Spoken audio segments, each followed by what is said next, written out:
Good evening to everyone tuned in tonight. You are listening to The Rock of My Salvation. My name is Josh and I'm here with Jam and Elaine. And this night is very special because we're going to hear and start a brand new series from Pastora Emerita entitled The Sure Ways to Receive God's Blessings. And this will have many parts, and just a quick background, no, ituturo po sa atin tonight ni Pastora Emerita yung ways on how God can bless us and help us stand and face yung ating mga financial struggles. Kaya sa lahat po ng interested na makalaya sa poverty and debt, the message tonight is for you. Now here's Pastora Emerita Barqueras with her message, Sure Ways to Receive God's Blessings.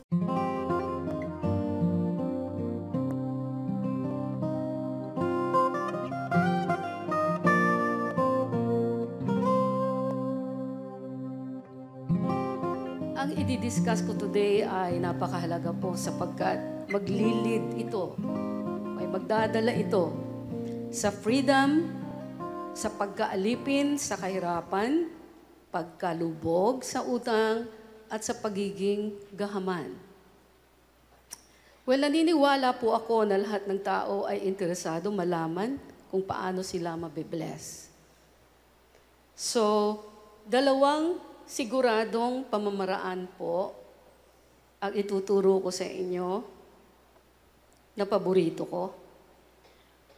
Na sigurado ako, kayo po ay makakalaya sa pagkaalipin ng kahirapan, pagkalubog sa utang at sa pagiging gahaman. Ano itong dalawang bagay o paraan na ito? Number 1, worship. Paborito ko. Number 2, giving. Through worship and through giving. Alam niyo po, nung tinatype ko itong dalawang sure ways na to, sabi ko, Lord, baka sabihin nila si Pastora, wala na yatang alam ituro, hindi worship. Worship. Worship. Eh sinabi ko po sa inyo talaga, nandito ang susi ng lahat. So kung gusto natin ng pagpapala, dapat lang kasama yung worship, right? Worship, doon sa hindi po nakakaalam. Lahat po ng tumanggap kay Jesus bilang Diyos at tagapagligtas, lahat po ay dapat matuto na sumamba sa Diyos, sa Espiritu at katotohanan. Kailangan pong magkaroon kayo ng lifestyle, meaning every day, kailangan meron kayong time na ini-spend sa Panginoon, alone with God, worshiping Him. Nag-start po ako na nag-worship sa room ko, nagpapatugtog ako ng mga praise and worship songs, and yung mga kumakanta doon sa aking pinatutugtog, dinadama ko na ako yung kumakanta sa Panginoon. Parang kinakantahan ko siya. Every day po, ganun ang ginagawa ko. Hindi pwedeng walang day na hindi ako nag-worship. So, nagulat ako sa kapangyarihan nito. At i-attribute ko po ang lahat ng meron ako, pati dito sa ministry nito. Lahat, ito po ay nanggaling sa pag-worship talaga. Kaya pag hindi po kayo talaga nag-worship, wala kayong lifestyle of worship, akala nyo okay lang ang life ninyo. Sasabihin ko po sa inyo, hindi siya okay. Okay? Sapagkat yung worship ay para sa Panginoon. Lahat para sa atin. Lahat. Isa lang talaga yung para sa Kanya. Worship po natin. Name it. Prayer, para sa atin po yun. Pag nag-pray tayo. Kasi humingi tayo sa Lord. Sa atin yun. Word of God, para sa atin din yun. Kasi Jesus is the Word. Hindi niya kailangan ng Word. Right? So, sa atin yun, para makilala natin ang Panginoon. Pag nakilala natin siya, masusunod natin siya, at ang pagsunod, meron pong reward o blessing. So, fasting, evangelizing, I mean, lahat yan para sa atin eh. Hindi kailangan ng Lord yun. Isa lang ang nasa-satisfy ang Panginoon. Isa lang po talaga, alam ko, isa lang, worship talaga. Kasi in worship, pagka sinasamba mo ang Panginoon sa iyong private time, alone with Him, Hindi ka humihingi. Sinasabi mo kung sino siya. Tinataas mo siya, kinikilala mo siya. Siya yung Diyos mo, siya yung Diyos ng langit at ng lupa, Diyos ng lahat. May-ari ng langit, ng lupa, lahat ng naroroon. Siya yung na-acknowledge mo, hindi ka mabubuhay without Him. Wala. Kanina nga, nung nag-worship ako, sabi ko, Lord, wala ako talaga. Yung ako hindi sa akin. Yung ako hindi sa akin ito eh. Ako, hindi ito sa akin. Tinataas mo, napakataas. Every day, sinasabi mo kung sino yung Diyos mo. And kapag ka po hindi tayo nag-worship, every day, parang sasabihin mo, kaya kong magtrabaho, kayang-kaya kong buhayin yung sarili ko, kayang-kaya kong diskartehan ang buhay ko. And that's pride. Nakuha niyo po? Kapag hindi po kayo sumamba sa Panginoon every day, hindi kayo nag-ukol ng time sa Panginoon, ang dami pong nawawala sa inyo, sobra. Kasi lahat ng detalye sa buhay natin, binubuksan ng Panginoon eh. Yung tamang dapat nating matanggap, yung karunungan, diskarte sa buhay, paano mo didiskartehan, susolusyonan ang bawat problema, at saka yung hindi mo kayang solusyonan, i-reveal ng Lord yan sa inyo. Walang bayad po yung worship. Wala. Kasi yung time, na iuukol natin, sa Lord din yun eh. Okay, again yung time na iuukol natin sa Kanya rin po yun. Right? Kung yung maliit na time na yon hindi natin maibibigay, sabihin ko po sa inyo, 100% sure ako, napakaraming nawawala sa inyo. Hindi dami ng pera, hindi katalinuhan. Ang sasabihin mong, okay ako. Hindi po.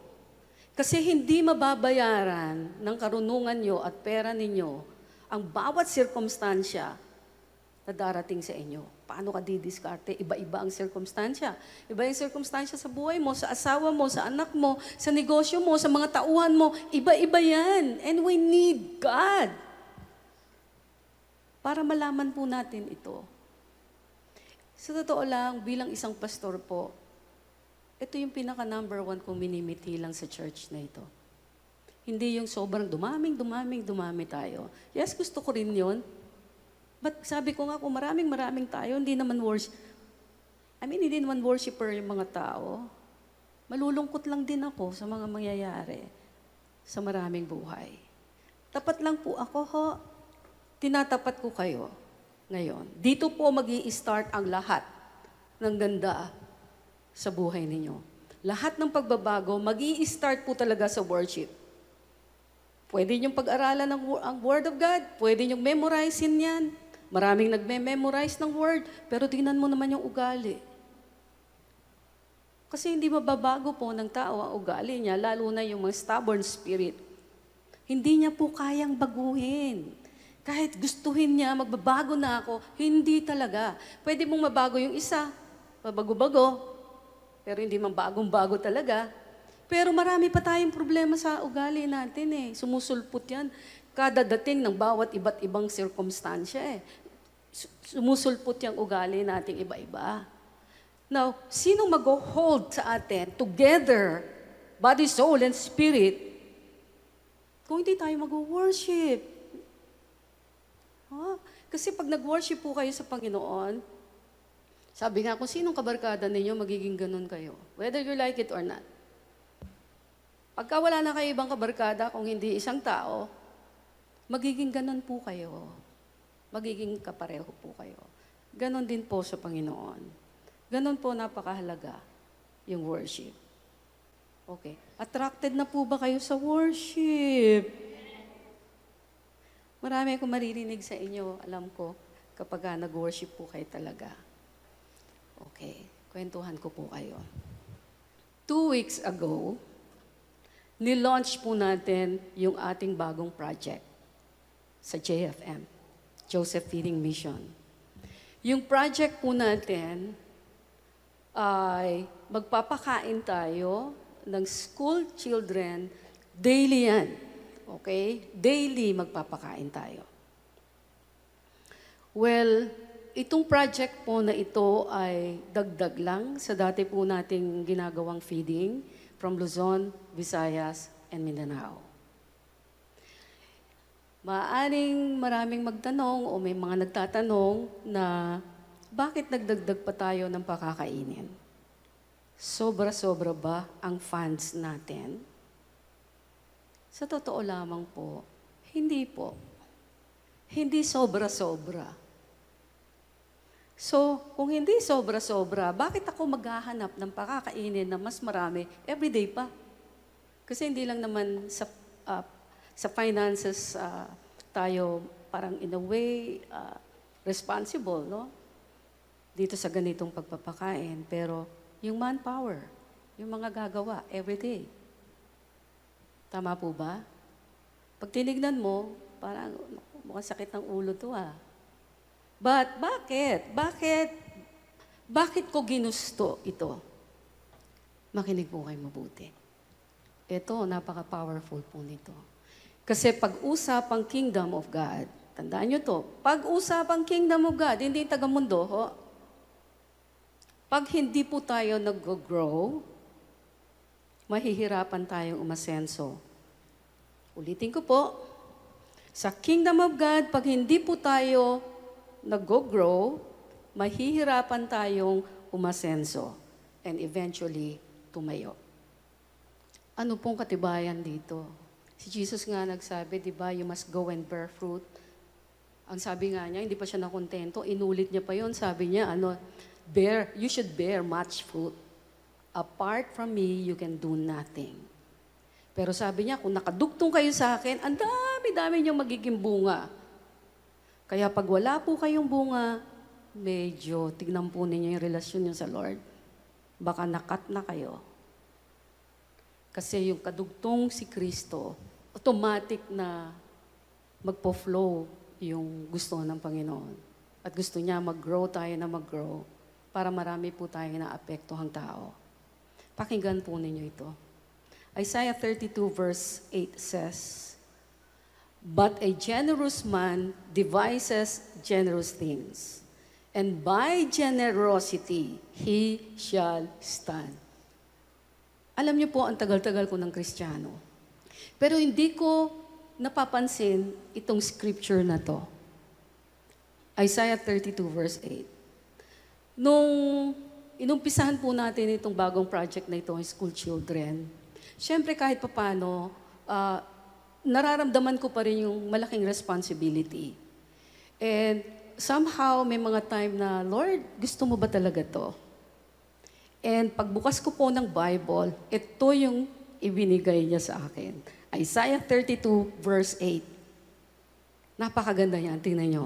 But a generous man devises generous things. And by generosity, he shall stand. Grabe. Napaka-powerful nito. Pag sinabi pong devices, ibig sabihin nagpaplano siya, nag-iimbento siya, nag-iisip siya ng malalaking bagay, lumalaki yung pananaw niya. Yung dream niya parang lumalaki. So, ang sabi dito, ang tao daw na saganang magbigay ay palaging nagpaplano ng mga malalaking bagay na maibibigay. At dahil sa kanilang masaganang pagbibigay, sila ay mananatiling matatag. Mananatiling nakatayo. Ulitin ko po, ang sabi rito, a generous man. So, merong generous na tao. Hindi lahat. Ang mga generous na tao devises generous things. Nagpaplano siya ng mga malalaking bagay.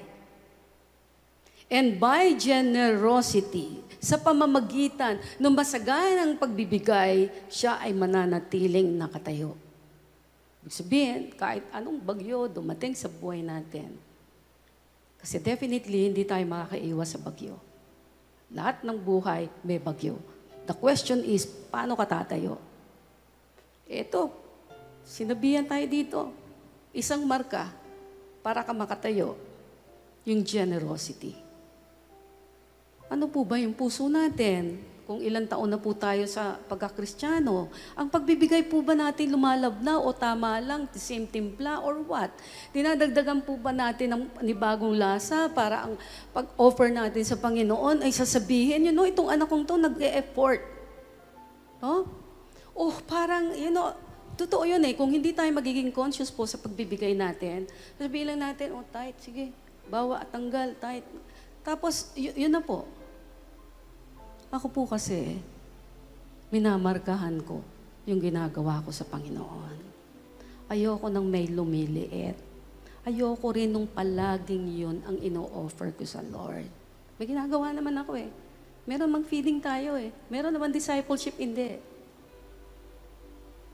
Lalong-lalo na po pag mag-anniversary tayo, magbe-birthday ako, mag-e-end ang year.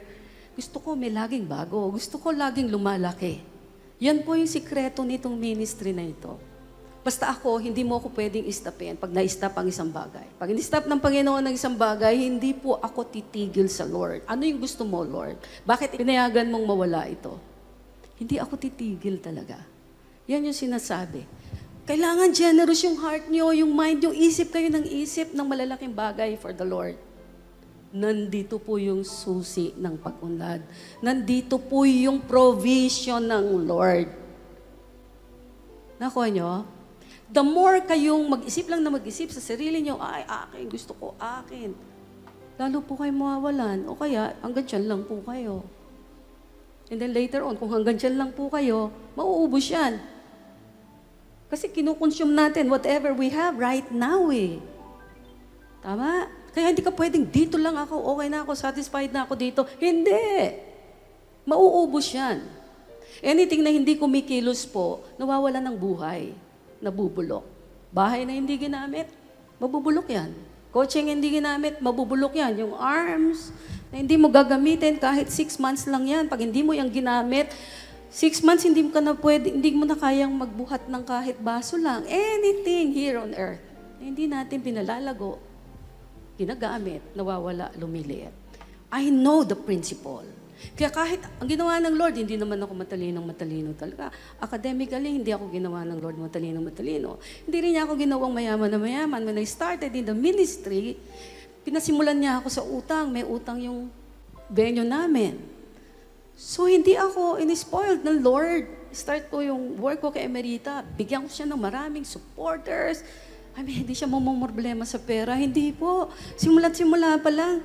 Problema agad sa pera. Kalating milyong utang dun sa... Hindi ko po utang yon yung dati, no? Ganyan po yung training sa akin ng Panginoon. So, kaya alam ko po itong sinasabi ko sa inyo. Ang gusto ko lang po sa inyo, maging matalino kayo.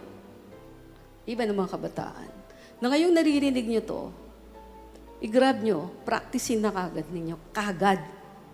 Okay? Para pag nagkaedad-edad kayong konti, bumubunga-bunga na yan. Nakuha nyo? So, again, a generous man, tayo po ba yun? Devises generous things. O, nag-iisip ka ng malalaki. And, by your generosity, you shall stand. Pastora Emerita Berqueras with her message, Sure Ways to Receive God's Blessing, Part 1. And this is a brand new series and we hope to everybody tune in tonight na abangan nyo po yung mga susunod pa na parts nitong message na to. And for you to hear again yung message kanina, pwede po kayo mag-log on sa www.therockofmysalvation.org and you can listen to our past radio messages online. And just a quick recap sa ating message tonight. Pastora Emerita shared 2 ways. Number 1 is yung worship and number 2 is yung giving generously for us to receive yung blessing that God has intended for us. And isang maganda dito is keys rin po itong mga binanggit niya kanina, worship and giving and yung generosity. These are the keys for us to be free from poverty and debt. Katulad nga nung shinare din kanina ni Pastor, di ba? Hindi out of abundance talaga nabuo itong JFM, yung na-mention niya kanina yung ating feeding outreach church, but it was birthed out of yung burden out of worship. And nung kung napakinggan niyo po kanina, no, sinabi din ni Pastora, yung worship dun dumalo yung wisdom on how to use yung knowledge, and itong knowledge na to nag-birth out. Ngayon meron tayong JFM, and mamaya po maririnig niyo yung mga stories pa about this. Now, Alain, let's talk about yung message tonight. Yes, ang ganda ng message today, no? It's about generosity. I just want to add a quote that I was reminded of that I believe directly connects to our message today. Meron kasi isang successful football player sa US, and he is really considered one of the most successful players in the world. Pangalan niya ata Danny Villanueva. And this is one of the quotes about success that he said. And until today, it sticks in my mind. I heard it so many years back. Sinabi niya, success is not measured by how much you have, but how much you give back. And connect sa message today na sabi sa Bible, hindi naman sinasabi sa Bible, it's by your properties that you shall stand. Yes. Not by how much money you make, but it's by how much generosity that you shall stand. And ang ganda nga yung quote na to, nakuha natin sa isang football player, Danny Villanueva.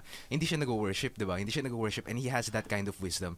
Ini-imagine ko na lang, what kind of wisdom can you have about generosity, about battling poverty, about gaining success in this world pag nag-worship ka talaga sa Lord. True. And napakaganda nung binigay mo example, kasi parang sa atin, we're given yung key, no? Diba? Worship, parang doorway siya for us to unlock yung opportunities, yung blessings, nag-iintay para sa ating lahat. Yes. And katulad nga nung shinare din ni Pastor na gusto nating sabihin na you can give no matter how much or how little you have, na pwedeng sa tingin mo napakaliit lang nung meron ka. The good news is yan yung magiging seed mo or yung little step of faith mo na kapag you take it by faith, God will actually make the impossible possible sa life mo. And if you believe, mangyayari to.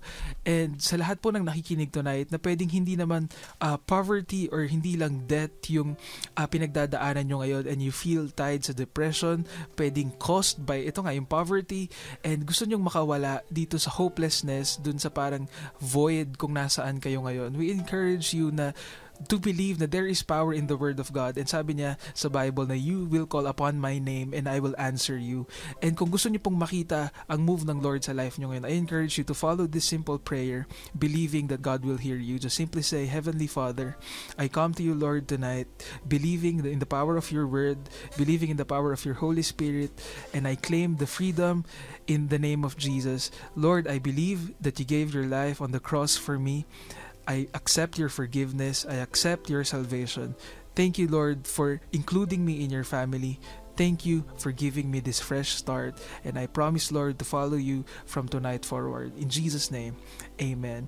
And we also intercede para po sa lahat ng nangangailangan ng healing, nangangailangan ng freedom from ito yung utang, and even yung bondage, no, sa pwedeng pinagdadaanan nyo in spending or yung bad financial habits. Heavenly Father, we intercede for all those people na nangangailangan ng healing and freedom. Sabi mo, Lord, we will speak, and sabi mo, if it's according to your will, papangyarihin mo po ito. Kaya in Jesus' name, we are free. We're free from yung debt. We're free from yung depression. We're free from all the oppression din ng enemy in our lives. In Jesus' name we pray.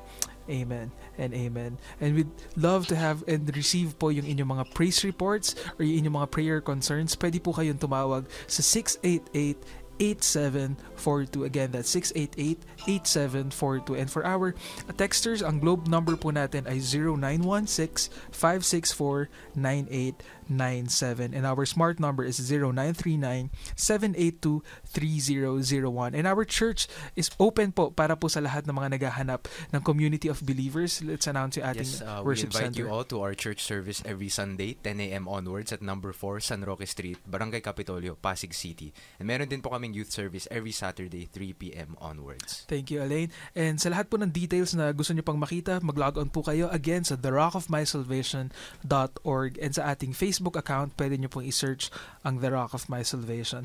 And now, moving on sa ating na-share kanina, no, na naging testimony ni Pastora Emerita about generosity, about worship, yung ating JFM or Joseph Feeding Mission, where we feed the hungry and we let God satisfy their souls. Now, here's Jam for the latest news and updates. Yes, good evening po sa inyong lahat. Praise God kasi totoo po yung pinapatotoo ni Pastora kanina kung narinig niyo po yung testimony niya about dun sa daily feeding mission for public school students. Naka more than 1 month na po yung ating yung daily project natin, special project natin. And totoo yan dahil sa generosity niyo pong mga partners ng JFM, matatag tayong nakakatayo dun sa special project natin. Natutuloy-tuloy natin yan. Walang paltos yan. Every day tuwing may pasok ng mga bata, 100 students po yung napapakain natin. And kanina, cute kasi may nagkukwentuhan yung mga volunteers, no? Merong isang nanay daw na lumapit, cute story lang, may nanay daw na lumapit na sabi daw niya, ano ba yung meron dyan sa sopas nyo? Dun sa ano nyo, pinapakain nyo dun sa anak ko. Bakit natutunan na siya kumain ng gulay? Marunong na daw kumain ng gulay yung anak niya. Dati daw, umaabot ng 1 hour, hindi kinakain, hindi ginunguya yung gulay, ayaw kainin yung gulay. So, yung mga little things na little big things na i-impart natin sa mga bata, natuturo natin sa mga bata. Sobrang big help po yan. And random insight din from Pastora's message since connected siya dun sa JFM. Ako personally, sobrang naniniwala ko dun sa message kanina. Sabi ko, tried and tested ko siya. Kasi since yun yung tinuturo sa atin ni Pastora, lagi niya dinidiin, mag-worship ka, patakboy mo yung puso mo. Hindi pwedeng, hindi mo sasabihin. Hindi mo pwedeng sabihin na wala akong kapasidad to give. Lagi kong sinashare na lahat tayo may kapasidad to share something. Meron tayong kaya natin kung papatakbuhin lang natin yung heart natin. And kung kayo po na nakikinig ngayon, personally, hindi nyo po alam, paano ba ako magbibigay? Ang konti lang naman ng pera ko. Sa akin nga, kulang parang pa di ba? Sa akin nga, kulang pa Ano yung gagawin ko? Kung hindi nyo po alam ano yung gagawin nyo, ang first step po dyan is pray. Tutukan nyo po ng prayer, sabi nga po ni Pastora, worship. Yes, kulitin nyo po ang Lord. And totoo po yan kasi ako mismo, sa personal story ko po, ako din gustong since kumbaga sobrang attached ako sa JFM. Lagi ako nagvo-volunteer sa JFM. Kaya kumbaga gusto ko talaga mag-give sa JFM. Nandun ako dun sa moment, dumating din ako sa moment na ano yung pwede ko ibigay sa JFM? Hindi ko alam saan ako magsa-start. Ano yung pwede kong gawin other than taking pictures and videos. Yes. And nag-pray ako at iniyakan ko po yan sa Lord. Parang yun yung pinapatotoo ni Pastora kanina, di ba? Babaran mo ng worship, iyakan mo ang Lord. Lord, ano yung pwede ko ibigay? Ano yung pwede kong gawin? Gusto kong magbigay pero wala akong pera or wala akong kakayanan financially. Konti lang yung kaya ko. Ano yan? And true enough, God will give you ideas. And then, if idea pa lang yung binibigay ng Lord sa'yo, pray ulit. Yes. Pray ulit. Worship ulit. Worship. Kulitin mo ang Lord. Kausapin mo siya as a friend. And then, God will give you yung action steps to make that idea happen. Kasi totoo yan. Kasi pwedeng hindi sasagot ang Lord sa'yo. Kasi nasa word niya yun Gusto niya ginagawa natin yun Kaya, truly, God will answer you. And praise God, kasi yung testimony ni Pastora kanina, yung generosity ng mga tao, generosity ng heart din na pinaandar ng Lord sa church natin. Praise God, kasi makikita nyo po, even sa Facebook page natin, kung i-visit nyo po yung Joseph Feeding Mission, nandun po yung, kaka-upload lang po natin nung pictures natin, kasi hindi lang po yung daily feeding program yung ginagawa natin dito sa Orambo, Pasig. Continuous po yung feeding missions natin from Luzon, Visayas, and Mindanao. So, kaka-upload lang po natin nung feeding natin sa Barangay Concepcion, Malabon City.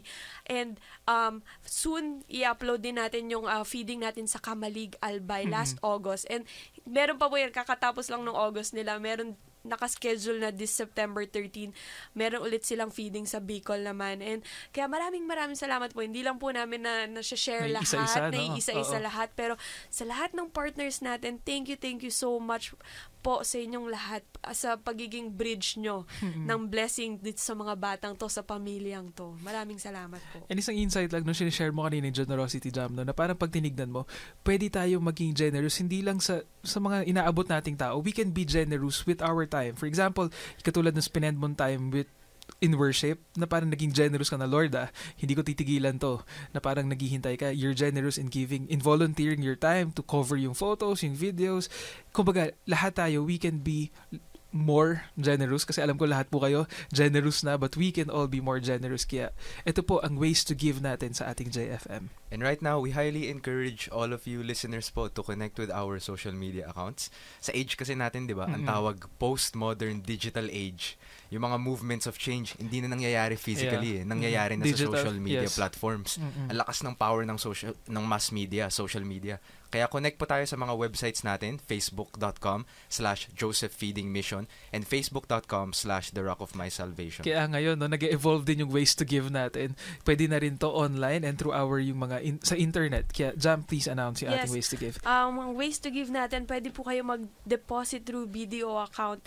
Ang account name po natin ay Joseph Feeding Mission Outreach Inc. Again, it's Joseph Feeding Mission Outreach Inc. Account number po natin ay 4020-182-461. Again, it's 4020-182-461. Pwede rin po sa money transfer services. Ang authorized person po natin ay si Sister Gemma Ochoa. Ang address po natin ay number 4 San Roque Street, Capitolio, Pasig City, Philippines. Again, it's number 4 San Roque Street, Capitolio, Pasig City, Philippines. Pwede rin po through GCash 0916-564-9897 or PayPal.